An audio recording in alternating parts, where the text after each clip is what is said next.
In the untamed sprawl of the Wild West, where tumbleweeds danced with the devil's wind and the horizon burned red under a merciless sun, there roamed a cowboy named Dusty Jack Callahan.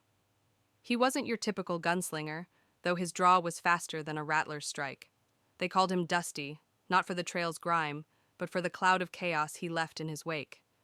His true edge, however, wasn't the pearl-handled revolver called Howell's Breath, but a scrappy, copper-feathered hen named Peckin Penny. This wasn't just any chicken. Penny had eyes sharper than a hawk's, and a knack for trouble that rivaled Jack's own. Jack found Penny in the ashes of a burned-out wagon train in the New Mexico desert, 1876. Bandits had torn through, leaving nothing but scorched wood and sorrow. There, in a cracked crate, sat a lone chick, staring at Jack like she'd been waiting for him. From that day, they were inseparable. Penny rode on Jack's shoulder, her clucks a code only he understood. She'd peck at danger, be it a coiled snake or a hidden outlaw, before Jack even drew. "My guardian angel with spurs," Jack called her, tipping his hat to her beady-eyed glare. Their legend began in earnest when whispers of the Star of Fortune reached Jack's ears in a Santa Fe cantina. Not gold, not jewels, but a celestial relic. A fist-sized orb said to glow like a fallen star, hidden in the cliffs of Arizona's Red Rock Valley. It promised not wealth, but destiny. One touch, and your path would align with the cosmos itself. Jack didn't care for fate, but he figured a man with a chicken like Penny was already half charmed. So, with Penny perched and his Mustang shadow snorting under them, they set off. Their first stop was Dusty Hollow, a town so crooked even the church had a lean. The saloon, the Rattler's Den, was a hive of card-sharps and cutthroats. Jack strode in, Penny clucking softly, her eyes scanning the room. "Whiskey for me, oats for my partner," Jack said, nodding at Penny. The barkeep laughed, but the room fell quiet when a hulking brute named Iron Tom Vance, leader of the Coyote gang, slammed his mug down. "A chicken in my saloon? You mocking me, stranger?" he growled, his hand twitching toward his gun. Jack grinned. "She's more cowboy than you, Tom." The room tensed as a poker game began.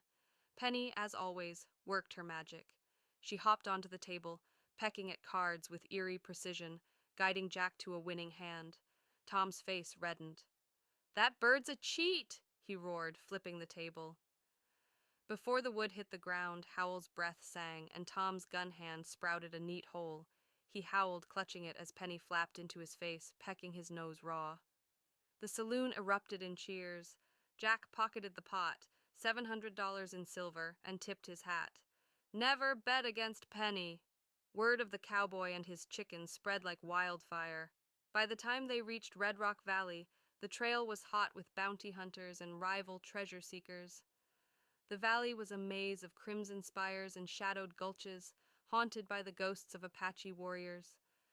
Penny's clucks grew sharp one dusk, her feathers ruffling. Jack trusted her instinct and ducked behind a boulder just as a rifle shot cracked the air. It was La Serpiente, a Mexican outlaw with a scar like a crescent moon and a reputation for skinning his enemies. His gang, the Vipers, had tracked Jack for the star. "Gringo! The star's mine!" La Serpiente hissed from a cliff above, his men fanning out. Jack counted 8. Bad odds, even for him. But Penny had other plans. She launched from Jack's shoulder a feathered missile and dive-bombed La Serpiente's face. He cursed, swinging wildly as Penny clawed his eyes. Jack seized the moment, Howell's breath dropping 3 vipers in a blur. Penny's chaos gave him cover. She darted between bandits, pecking shins and dodging bullets like a demon. La Serpiente, half blind, fired wildly and clipped one of his own men. Jack took the rest, save one who fled, screaming about a devil hen. The survivor babbled about a hidden Apache temple deep in the valley, where the star lay guarded by traps and spirits. Jack and Penny pressed on, navigating cliffs where one misstep meant death. At last, they found it. A cave carved with ancient runes, glowing faintly under the moon. Inside, the air hummed with something alive. Penny clucked softly, guiding Jack past pressure plates and dart traps. At the chamber's heart sat the Star of Fortune, a pulsing orb of light, floating above a stone altar. As Jack reached for it, a voice echoed, "Only the pure of purpose may claim it." An Apache elder appeared, his eyes like polished obsidian.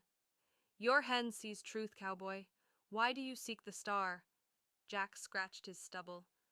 "Reckon I just want to keep it from greedy hands." World's wild enough without folks fighting over this. Penny clucked in agreement. The elder nodded. "The spirits choose you. Take it,